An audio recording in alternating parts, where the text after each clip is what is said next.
Hello friends, मु प्रियंका आपन को ओडिया बहु चैनल रे स्वागत करुछि। फ्रेंड्स, कुहा जाए कौनसी व्यक्ति को देखि ताहार स्वभाव विषय जानी हेबो नाही। प्रेम विषय भी यह कुहा जाए प्रेम बुझी सुझी करा जाए नाही। सत प्रेम रे कहार किछि अभ्यास ही आमर मन मोह नहीं थाए। प्रेम को पूर्ण करने लोक मैंने विवाह करिथांती कारण सबु बेले मिसिकी रही पारिबे। किंतु किछि लोक एमिति भी होई थांती जाहाकू एमिति व्यक्ति मिली पारे नाही जहा सहित ताकू प्रेम होई पारिबो। एमिति व्यक्ति जीवन बितेइबा पई गोटे भल साथी को बाछि विवाह करि नियंती। आचार्य चाणक्य एमिति 4टी महिला विषय वर्णना करिछंती जाहाकू विवाह करी व्यक्ति केबे भी निराश हेबो नाही। प्रथम हेला जी आपन को प्रेम करुथिबो। चाणक्य कही थांती जो स्त्री क्यों पुरुष को प्रेम करुथिबो आउ तार केयर करुथिबो तो सही पुरुष को केबे भी सही स्त्री को न छाड़िबा दरकार। ताहा सहित भविष्य रे केते भी झगड़ा हेउना काहे किंतु सही स्त्री रो प्रेम ताकू शांति करिबारे बाध्य करिदेबो। एमिति स्त्री सबु बेले सुख ही आनी थाए। एमिति स्त्री सहित विवाह करिबा उत्तम रही थाए। द्वितीय हेला क्यों अन्य व्यक्ति सहित विवाह करिबा को चाहू नथिबो।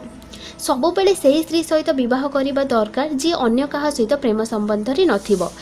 कारण जदि आपण जोर जबरदस्त करी ता सहित विवाह करी भी नेउछंती तो एमिति स्त्री रो मन निज प्रेमीर आड़कू ही रहिबो आउ से पूरा मन रे निज स्वामी सहित जीवन बितेई पारिबो नाही।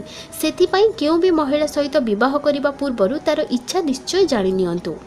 तृतीय हेला आपनको सुंदरठू अधिक आपनको स्वभाव को पसंद करूथिबो।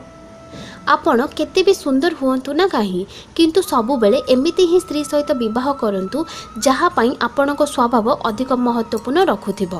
कारण बयस सरीबारे सुंदर भी कम होई जिवो और सुंदर ऊपर मरुथिबा स्त्री आपनको सहित कटि पारे किंतु जो स्त्री को आपनको स्वभाव सहित प्रेम थिबो से आजीवन आपनको प्रेम करिवो।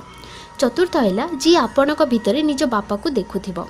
आचार्य चाणक्य कही थांती प्रत्येक स्त्री निज स्वामी भितरे निज बापार छवि देखि थाए अर्थात से चाही थाए कि तार स्वामी निज बापा परि ताकू प्रेम करू।